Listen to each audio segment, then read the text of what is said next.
Right ఇక digital exclusive లో మనం చూస్తున్నాం స్వేచ్ఛ ఆత్మహత్యకి సంబంధించి సంచలన విషయాలు ఇప్పుడు వెలుగు చూస్తున్నాయి. ఏదైతే పోలీసులకి పూర్ణచంద్ర ఇచ్చిన కన్ఫెషన్ స్టేట్మెంట్ లో కొన్ని నిజాలు వెలుగు చూస్తున్నాయి. స్వేచ్ఛని బెదిరింపులకు పాల్పడ్డట్లు కూడా పూర్ణచంద్ర అటు పోలీసుల విచారణలో భాగంగా ఒప్పుకున్నట్లు కూడా తెలుస్తుంది. పెళ్లి ప్రస్తావన తెచ్చిన ప్రతిసారి స్వేచ్ఛను బెదిరింపులకు గురి చేసినట్లు కూడా పూర్ణచంద్ర ఒప్పుకున్నాడు. దానికి రాజకీయ అండదండలు ఉన్నాయని, నన్నేం చేయలేవు నువ్వు అని చెప్పి కూడా పూర్ణచంద్ర అటు స్వేచ్ఛను బెదిరించినట్లు కూడా పోలీసుల ముందు ఒప్పుకోవడం జరిగింది. ప్రధానంగా జోగినిపల్లి సంతోష్ రావు తనకు తెలుసని, ఈ విషయాన్ని ఆయనకు నేను చెప్తాను, ఆయనకు అంతా తెలుసు, ఆయన దగ్గర నాకు సపోర్ట్ ఉందని చెప్పి కూడా స్వేచ్ఛని బెదిరింపులకు గురి చేసినట్లు కూడా పూర్ణచంద్ర ఒప్పుకున్నారు. ఇంతకు ముందు వివాహమై ఉన్న స్వేచ్ఛని నీ భర్తకు విడాకులు ఇచ్చేసాయి, నేను పెళ్లి చేసుకుంటానని మాయ మాటలు చెప్పి నమ్మించిన పూర్ణచందర్ విడాకులు తీసుకుని వచ్చిన తర్వాత పెళ్లి చేసుకోకుండా ముఖం చాటేశాడు. ఇక దీంతో మనస్తాపానికి గురైన స్వేచ్ఛ ఆత్మహత్యకి పాల్పడింది. ఇక ఇదే స్టేట్మెంట్ ని అటు పోలీసుల ముందు ఇచ్చినట్లు కూడా పూర్ణచందర్ ఇప్పుడు మనకి తెలుస్తుంది. అయితే ప్రాథమిక సమాచారం ఆధారంగా మెయిన్ పాయింట్ స్వేచ్ఛ ఆత్మహత్య చేసుకోవడానికి కారణం ఏదైతే పూర్ణచంద్ర ఇచ్చిన ఫేక్ ప్రామిసెస్ వల్ల మనస్తాపానికి గురై ఆత్మహత్య చేసుకోవటం ఒకటైతే, పూర్ణచంద్ర ప్రధానంగా బెదిరింపులకు పాల్పడ్డాడు అనేది కూడా ఇప్పుడు తెరపైకి వస్తుంది. పూర్ణచంద్ర ఇచ్చిన స్టేట్మెంట్ లో అదే విషయాలు వెలుగు చూసినట్లు కూడా మనం చూస్తున్నాం. ఏదైతే రీసెంట్ గా వీళ్ళిద్దరు కూడా అరుణాచలం ట్రిప్ కి వెళ్ళినప్పుడు కూడా ఇద్దరు అక్కడికి వెళ్ళి వస్తున్న సమయంలో కూడా ఇద్దరి మధ్య వాగ్వాదం జరిగింది. వారం కిందట అరుణాచలం వెళ్ళొచ్చిన ఇద్దరు తిరిగి వస్తున్న సమయంలో మళ్ళీ గొడవ పడడం జరిగింది.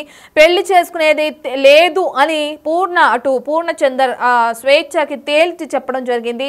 ఇక ఆ బాధని తట్టుకోలేక ఒక పక్కన ఉన్న భర్తకి విడాకులు ఇచ్చి రావాలి అని చెప్పి కూడా ఎంతగానో ఫోర్స్ చేసిన పూర్ణచందర్, బెదిరింపులకు పాల్పడ్డ పూర్ణచందర్ విడాకులు ఇచ్చి వచ్చిన తర్వాత పెళ్లి చేసుకోను అని ముఖం చాటేయడంతో స్వేచ్ఛకి ఒక్కసారిగా మనస్తాపానికి గురై ఏం చేయాలో తెలియక ఆత్మహత్య చేసుకున్నట్లు కూడా పోలీసుల నిర్ధారణకు వచ్చారు.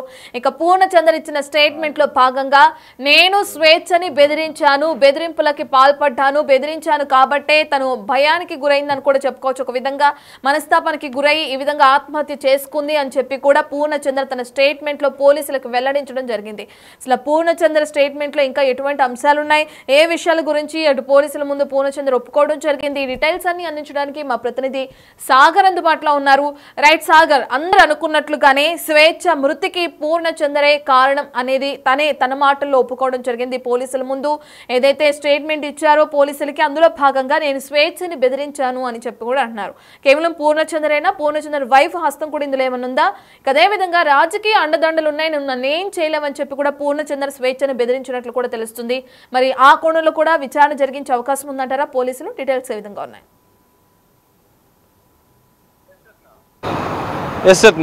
యాంకర్ స్వేచ్ఛ ఆత్మహత్య కేసులో మరికొన్ని సంచలన విషయాలు వెలుగుకు వస్తున్నాయి. కొద్దిసేపటి క్రితమే చిక్కడపల్లి పోలీసులు జడ్జి ముందు ప్రవేశపెట్టారు. జడ్జి 14 రోజుల జ్యుడిషియల్ రిమాండ్ విధించడంతో పూర్ణచందర్ను చంచల్గూడ జైలుకు తరలించినట్లు కూడా తెలుస్తోంది. అయితే పూర్ణచందర్ కన్ఫెషన్ స్టేట్మెంట్లో మరికొన్ని సంచలన విషయాలు బయటకు వచ్చాయి. అయితే మొదట స్వేచ్ఛను పెళ్లి చేసుకుంటానని నమ్మించి, ఎందుకంటే ఆయన విడుదల చేసిన లేఖలో కూడా దాదాపు 10-15 సంవత్సరాలుగా నాకు స్వేచ్ఛ పరిచయం ఉంది, ఆమెతో స్నేహం ఉందని చెప్పి కూడా పూర్ణచందర్ చెప్పాడు. అయితే మొదటి భర్తకు విడాకులు ఇస్తే మన ఇద్దరం కలిసి పెళ్లి చేసుకుందామంటూ మాయ మాటలు చెప్పి స్వేచ్ఛను నమ్మించినట్లుగా కూడా తెలుస్తోంది. అనంతరం ఆమె విడాకులు ఇచ్చిన అనంతరం కూడా పెళ్లి ప్రస్తావన తీసుకొచ్చినప్పుడల్లా వారిద్దరి మధ్య తరచూ గొడవలు జరుగుతుండే అన్న అంశాలు కూడా తెలుస్తున్నాయి. మరో విషయం, తనకు రాజకీయ అండదండలు ఉన్నాయి, నన్ను ఏం చేయలేవు అని కూడా ఇటు స్వేచ్ఛను బెదిరించినట్లుగా కూడా తెలుస్తోంది. గ్రీన్ ఇండియా ఛాలెంజ్ బీఆర్ఎస్కి సంబంధించినటువంటి నేత జోగిన్పల్లి సంతోష్ రావు తన వెనుక ఉన్నాడు, నేను తన వద్దే ఉంటాను, తన ముఖ్య అనుచరుడిగా ఉంటానని చెప్పి కూడా ఆయన కన్ఫెషన్ స్టేట్మెంట్లో చెప్పినట్లుగా కూడా తెలుస్తోంది. అయితే మనం చూడొచ్చు, రీసెంట్గా వాళ్ళు అరుణాచలం వెళ్ళినట్లుగా కూడా తెలుస్తోంది. పోలీసుల దర్యాప్తులో కూడా ఈ అంశాన్ని గుర్తించారు. ఇటు పూర్ణచందర్ స్టేట్మెంట్లో కూడా ఈ విషయాన్ని చెప్పినట్లుగా కూడా తెలుస్తోంది.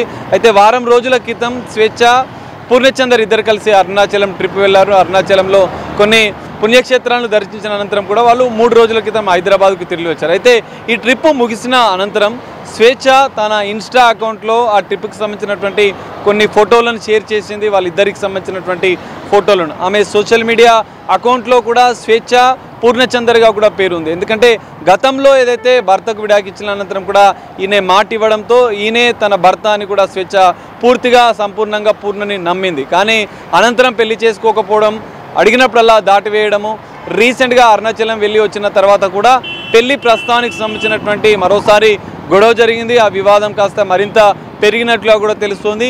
సోషల్ మీడియాలో మన ఫోటోలు ఎందుకు షేర్ చేసావన్న అంశం పైన కూడా ఇద్దరి మధ్య కొంత గొడవ జరిగినట్లుగా కూడా తెలుస్తోంది.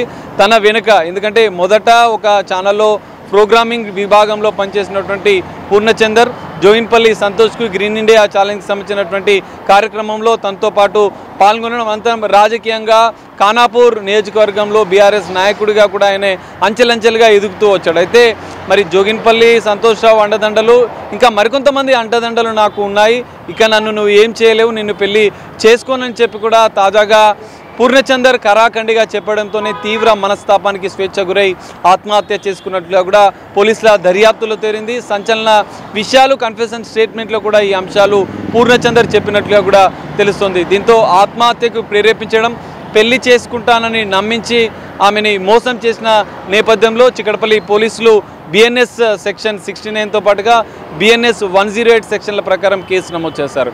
ఇదిలా ఉంటే తరచూ చిక్కడపల్లిలో ఉన్నటువంటి స్వేచ్ఛ నివాసానికి పూర్ణచందర్ వచ్చేవాడు, 1-2 రోజులు స్టే కూడా చేసేవాడని కూడా స్వేచ్ఛ కూతురు కూడా ఆమె స్టేట్మెంట్లో చెప్పినట్లుగా కూడా తెలుస్తుంది. ఇక్కడ పోలీసులు 4 స్టేట్మెంట్లు తీసుకున్నారు. స్వేచ్ఛ తల్లిదండ్రులతో పాటుగా స్వేచ్ఛ కూతురు స్టేట్మెంటు, అక్కడ చిక్కడపల్లిలో ఉన్నటువంటి స్వేచ్ఛ నివాసంలో ఉండే వాచ్మెన్ స్టేట్మెంట్ తీసుకున్నారు. ఆత్మహత్యకు సంబంధించినటువంటి వెనుక మోసం చేసినటువంటి కేసులో పూర్ణచందర్ ఉన్నట్లుగానే మొదట అందరూ భావించారు. కానీ మరో సంచలన విషయాలను కూతురు స్టేట్మెంట్లో బయటపడింది.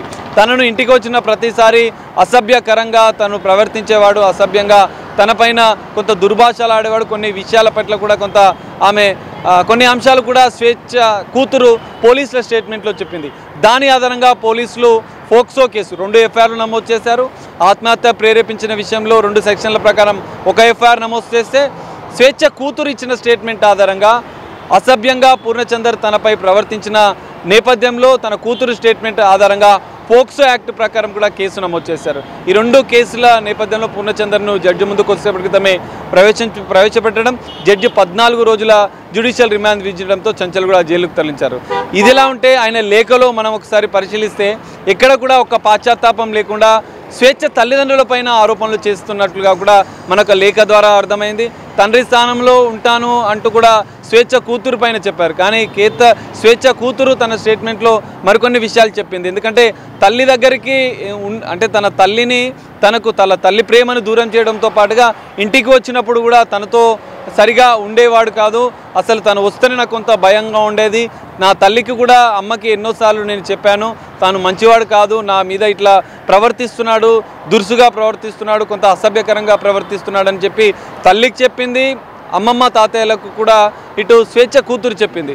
సో అప్పుడంతా మామూలుగానే అనుకున్నారు. కానీ స్వేచ్ఛ పూర్తిగా నమ్మింది, పెళ్లి చేసుకుంటాడని నుంచి కూడా చివరి వరకు నమ్మింది. అరుణాచలం ట్రిప్ వెళ్ళి వచ్చిన అనంతరం కూడా ఈ వివాదం పెద్దదైంది. అనంతరం గొడవ అయింది. సోషల్ మీడియాలో పోస్టులు పెట్టడం, సోషల్ మీడియాలో ఫోటోలు తాజాగా 2 రోజుల ముందు, ఎందుకంటే ఆత్మహత్యకి 1 రోజు ముందు ఆ ఫోటోలను షేర్ చేసింది, కొన్ని కొటేషన్లు కూడా పెట్టిన పరిస్థితి. సో దీనిపైన కూడా ఒక గొడవ జరిగినట్లు కూడా తెలుస్తుంది.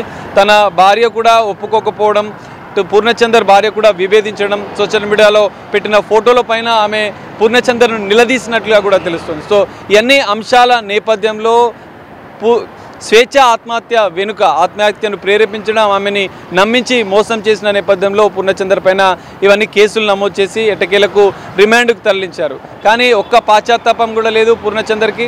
స్వేచ్ఛతో 5 సంవత్సరాలుగా 15 సంవత్సరాలుగా స్నేహం ఉందన్న పూర్ణచందర్ తన లేఖలో ఎక్కడా కూడా కొంత బాధను కూడా వ్యక్తం చేయని పరిస్థితి. స్వేచ్ఛ అనేక సంవత్సరాలుగా నమ్ముతూ వస్తుంది, తనతో రిలేషన్లో ఉంటూ చివరిగా తనను పెళ్లి చేసుకుంటాడని నమ్మింది. కానీ ఆయన రాజకీయ అండదండలతో, ఎందుకంటే ఒక ప్రోగ్రామర్ స్థాయిలో నుంచి ఆయన రాజకీయంగా ఒక్కొక్క అడుగు ముందుకు వేస్తూ ఆయన ఒక రాజకీయ నేతగా ఎదిగాను, నా వెనుక ఎంతోమంది రాజకీయ నేతల అండ నాకుంది, ఇక నన్ను నువ్వు ఏం చేయలేవు స్వేచ్ఛ, ఇక నువ్వు నాతో ఉండాలన్న ఉద్దేశాన్ని కూడా మర్చిపో అని ఆమె పూర్ణచందర్ స్వేచ్ఛకు తేల్చి చెప్పినట్లు తెలుస్తుంది. అప్పుడే స్వేచ్ఛ మనసు విరిగిపోయింది. ఇక తను నన్ను ఇంకా చూసుకోలేడు, తనతో నేను కూడా ఇక నుండి ఉండలేను నాన్న అని కూడా స్వేచ్ఛ తన తండ్రికి చివరిగా చెప్పింది. ఏదైతే ఘటన జరగడానికి 2 రోజుల ముందు కూడా తన తండ్రికి అన్ని విషయాలు బాధలను ఇక పూర్ణచంద్రతో ఉండలేను, నన్ను తీవ్రంగా మోసం చేశాడు నాన్న, నేను కూడా డైరెక్ట్గా మీ అందరితో వచ్చి మాట్లాడలేను, నేను ఆఫీస్కి వెళ్తాను, ఇక మీరు వాడితో మాట్లాడండి, ఇక వానితో ఇంకా నేను ఉండలేను అని చెప్పి కూడా స్వేచ్ఛ తేల్చి చెప్పింది. కానీ ఈ మధ్యలోనే ఒక దారుణమైన నిర్ణయం స్వేచ్ఛ తీసుకుంది. అనంతరం ఆమె తన కూతురిని అనాథ చేస్తూ ఆమె ఉరివేసుకుని ఆత్మహత్య చేసుకుంది. కానీ ఏదేమైనా పోలీసులు ఇంకా పూర్తిస్థాయి దర్యాప్తు చేస్తున్నారు. ఇప్పటికే కీలక ఆధారాలు సేకరించినటువంటి చిక్కడపల్లి పోలీసులు ఫోక్సో యాక్ట్ ఆత్మహత్యకు ప్రేరేపించిన కేసులో రిమాండ్కు తరలించారు. అయితే స్వేచ్ఛ ఫోన్లో కూడా మరికొన్ని ఆధారాలను సేకరించే పనిలో ఉన్నారు. ఎఫ్ఎస్ఎల్కి తన ఫోన్ను పంపించిన నేపథ్యంలో మరికొన్ని ఆధారాలు, ఎందుకంటే అరుణాచలంకి వచ్చిన అనంతరం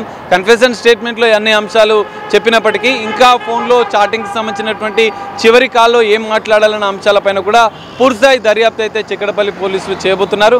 ఏదేమైనా స్వేచ్ఛ మరణం జర్నలిస్టు యావత్తు లోకాన్ని కొంత బాధను మిగిల్చింది. యావత్తు వాళ్ళ తల్లిదండ్రులకు తీవ్రని విషాదాన్ని మిగిల్చింది. ఎంతో ధైర్యశాలిగా జర్నలిస్టుగానే కాక సామాజిక చైతన్యంతో ఉన్న ఒక జర్నలిస్టు, మహిళా జర్నలిస్టు ఉన్న ఫలంగా మధ్యలోనే అందరిని వదిలేసి వెళ్ళిపోవడం ఎంతో బాధాకరం అంటూ కూడా తెలుస్తుంది. సో పోలీసుల దర్యాప్తులో ఇంకా మరిన్ని అంశాలు కూడా తెలుస్తాయి. రిమాండ్ రిపోర్ట్లో కూడా ఇంకా ఏ అంశాలు ఉన్నాయనేది కూడా మనం చూడాల్సిన పరిస్థితి కనిపిస్తుంది. Ratna. Right, thank you Sagar. Right, ఇక మనం చూస్తున్నాం స్వేచ్ఛ మృతికి పూర్ణచందర్ తానే కారణం అంటూ పోలీసుల ముందు ఇచ్చిన స్టేట్మెంట్లో భాగంగా ఒప్పుకోవడం జరిగింది. ఒక పక్కన తను రిలీజ్ చేసిన లెటర్లో స్వేచ్ఛ మృతికి నేను కారణం కాదు, తన తల్లిదండ్రుల నుంచి ఎప్పటి నుంచో దూరంగా ఉంటుంది, భర్తలతో విడాకులు అయిపోయిన తర్వాత ఎంతో డిప్రెషన్లోకి వెళ్ళిపోయింది, అవన్నీ నాతో చెప్పి బాధపడుతున్న క్రమంలో నేను దగ్గరై తనకి సంతోషాన్ని ఇవ్వాలని ప్రయత్నించానని చెప్పి కూడా లెటర్లో రాసుకొచ్చారు పూర్ణచందర్. దాని తర్వాత పోలీసుల వాళ్ళ రీతిలో ఎంక్వైరీ చేసిన తర్వాత విచారణ జరిగించిన తర్వాత అప్పుడు ఇక పోలీసుల ముందు తను ఇచ్చిన స్టేట్మెంట్లో అన్ని నిజాలను ఒప్పుకోవడం కూడా జరిగింది. స్వేచ్ఛ మృతికి తానే కారణం అంటూ కూడా తన భర్తకు విడాకులు ఇస్తే పెళ్లి చేసుకుంటానని చెప్పడం, భర్తకు విడాకులు ఇచ్చిన తర్వాత పెళ్లి చేసుకోకుండా ముఖం చాటేయడం, పెళ్లి చేసుకోమని నిలదీసిన స్వేచ్ఛని బెదిరింపులకి గురి చేయడం కారణంగానే తన మనస్తాపానికి చెంది ఆత్మహత్య చేసుకుందని చెప్పి కూడా పూర్ణచంద్ర తన స్టేట్మెంట్లో చెప్తున్నారు. స్వేచ్ఛ కూతురు ఆరోపించినట్లుగానే పూర్ణచంద్ర వల్లే తన తండ్రి చనిపోయిందని ఏదైతే తన కూతురు ఆరోపిస్తుందో దాన్ని నిజం చేస్తూ ఇప్పుడు పూర్ణచంద్ర పోలీసులకు స్టేట్మెంట్ ఇవ్వడం జరిగింది.